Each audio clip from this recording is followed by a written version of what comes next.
Okay. ಇನ್ನು ಕಿಚನ್ನ ಚಪ್ಪಾಳೆ usually ಹೆಂಗಂದರೆ ವಾರದಲ್ಲಿ ಹೇಗೆ ಪರ್ಫಾರ್ಮ್ ಮಾಡಿರ್ತಾರೆ ಈ ಥರದ್ರ ಮೇಲೆ ಹೋಗುತ್ತೆ. ನೀವು ಆಲ್ರೆಡಿ ಟಾಸ್ಕ್ ಮಾಸ್ಟರ್ ಅಂತ ಅಂದರೆ ಟಾಸ್ಕ್ ಎಲ್ಲ ಚೆನ್ನಾಗಿ ಆಡ್ತೀರ ಅನ್ನೋದಿತ್ತು. ಬಟ್ ನಿಮಗೆ ಕಿಚನ್ನ ಚಪ್ಪಾಳೆ ಸಿಕ್ಕಿದ್ದು ನಿಮ್ಮ ಪರ್ಸ್ನಾಲಿಟಿಗೆ.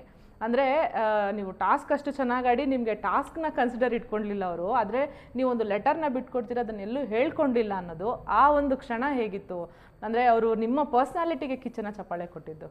ಅಂದರೆ ನಾನು ಆ ವೀಕ್ ಇದೆಯಲ್ಲ, ಎಸ್ಪೆಷಲಿ ಆ ವೀಕ್ನ ಸ್ಟಾರ್ಟ್ ಮಾಡಿದ್ದು ಹೆಂಗೆ ಸುದೀಪ್ ಸರ್ ಅಂದರೆ ಎಲ್ಲರೂ ನಾಮಿನೇಟ್ ಮಾಡ್ತೀನಿ. ನಾನು ಕ್ಯಾಪ್ಟನ್ ಆಗಿರ್ತೀನಿ ಅವಾಗ.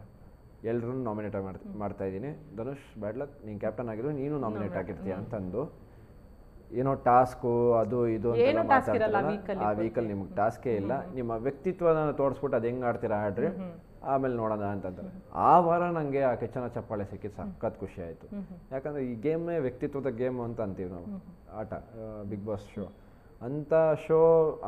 ಅಂಥ ವಾರದಲ್ಲಿ ಏನು ಟಾಸ್ಕ್ ಇಲ್ಲದಿರೋ ಅಂಥ ವಾರದಲ್ಲಿ ಒಂದು ವ್ಯಕ್ತಿತ್ವನ ನೋಡಿ, ಒಂದು ಪರ್ಸ್ನಾಲಿಟಿನೂ ನೋಡಿ ಒಂದು ಕಿಚನ ಚಪ್ಪಾಳೆ ಸಿಗುತ್ತೆ ಅಂತಂದರೆ ಅಲ್ಲೇ ಗೆದ್ದುಬಿಟ್ಟೆ ನಾನು. ಅದಾದಮೇಲೆ ಲಾಸ್ಟಲ್ಲಿ ಒಂದು ಲೆಟ್ರ್ ಕಳಿಸ್ತಾರೆ ಸುದೀಪ್ ಸರ್ ಎಲ್ರಿಗೂ, ಯಾರು 6 ಜನ ಇದ್ರು 6 ಜನಕ್ಕೆ.